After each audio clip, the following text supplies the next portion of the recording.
So here we are in Hurghada at Hurghada International Airport. Oh, Julie's turned up. I'm here.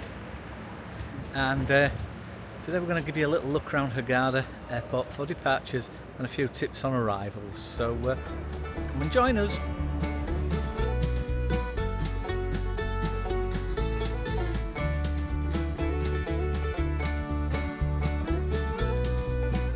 So we're heading through to departures.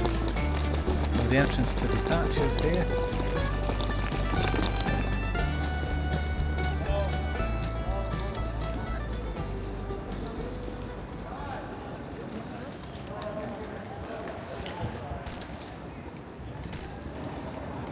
So they check your passports on the way in, and then depending on what country you're from, they tell you where to go.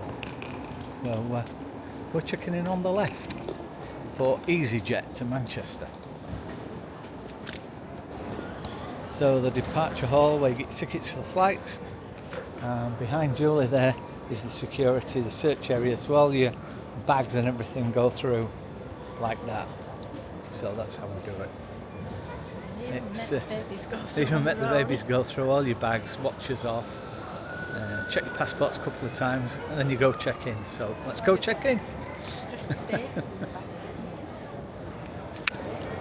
So as you can see, it's a big departure hall, and big queues and very slow. So then there'll be queues to go. Hopefully all the security and everything's done. So the check-in procedure, even if you've not got a case or anything, is a bit nonsensical. Even if you've no luggage, you've still got to queue and check in old-fashioned style. So a bit third world. It took 45 minutes for us just to check in. Now we've got to go through security. So before you can go through passport control, you need to fill in an immigration card for departure. You fill one of these in coming in, and you also need a visa. We'll talk more about that later. But you need to fill one of these. They don't tell you, they just give you it, and then you get there and they go, oh, you need an immigration. So once you've been through passport control and filled all your immigration card in, etc., then you come through to another search area, so you get researched. And everybody gets searched. And everybody gets searched, whether the buzzer goes off or not. They pat you down, search you, take your shoes off, all that. Absolute third world. And then we've got airport free Wi-Fi. That's great. It's on the last 15 minutes. So if you're here for 3 hours, you've got 15 minutes free internet access. Wow, it's amazing. Duty-free shop.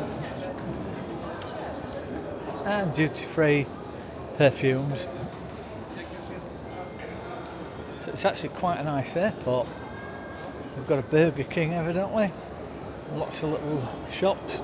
I'm sure the prices will be pretty much insane, as they normally are in these places.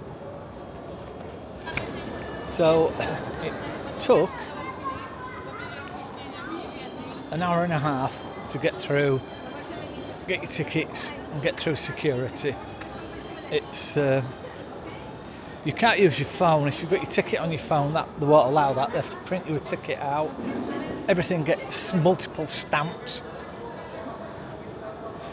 When you arrive in Egypt, first thing you have to do is get a visa.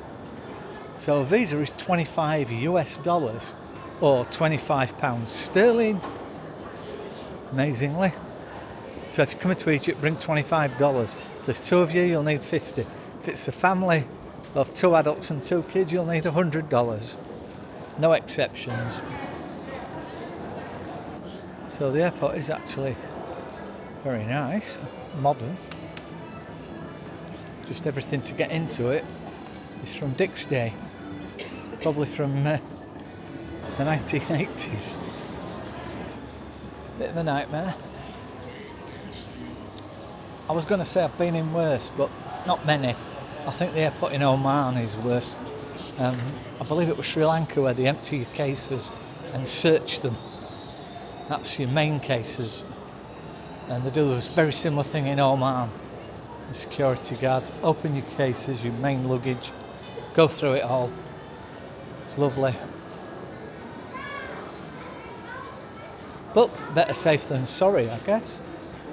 Definitely better safe than sorry. If you want to look what a Egyptian visa looks like for your $25, it looks like that. Certain parts of Egypt you don't need a visa for. Well, when I say certain, I think it's Sharm el-Sheikh. As long as you don't leave Sharm el-Sheikh, so you don't need a visa. That was an experience. What do you say, Julie? Well, it's terrible. Absolutely terrible. Ridiculous. We should be on that ridiculousness programme.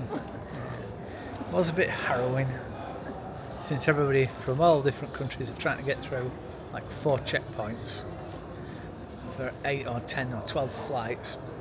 Not good. But anyway, stop moaning. The airport is nice, very modern, very spacious area, air conditioned. When you look around, you go, yeah, it's not bad. But you'd think when they're building a beautiful airport like this, that they in fact would instigate the latest in security techniques, not searching every person. There we were. Yep. Ridiculous. Julie's just saying that even the children, I mean the tiny children, babies, everyone was searched. People in wheelchairs, no exceptions, everybody got searched. Young, old, didn't matter. And if boys were just with the mums, they had to go on their own through because they wouldn't let them go through. They wouldn't let them go through ladies' one with the mums. No. They had to go through boys' one and vice versa. Crazy. Well, there you go. I don't make the rules, so I guess. Quiet. That rude interruption. I guess next time you see us, we'll be on board, so we'll tell you how boarding went and how chaotic or not it was to actually get on the flight. So just had a wander around the duty free. Turns out cigarettes are generally about, well, they're $20 US dollars for 200. So I believe they're about £10 for 20 in the UK. So, yep, very cheap. Alcohol all seem to be the same kind of price unless you go for the super specialist. So Smirnoff vodka a litre, $20. And it seems most things were $20. So at $20 seems good, I think. Don't drink hard spirits and I don't smoke, so but I know people are interested. They often ask, well, how much are cigarettes and how much is alcohol? So there you go, $20. So hopefully it's going to go on time, and we'll see you. I hope this has been useful and it's given you a few clues. If not, sorry about that. See you on the next one. Bye.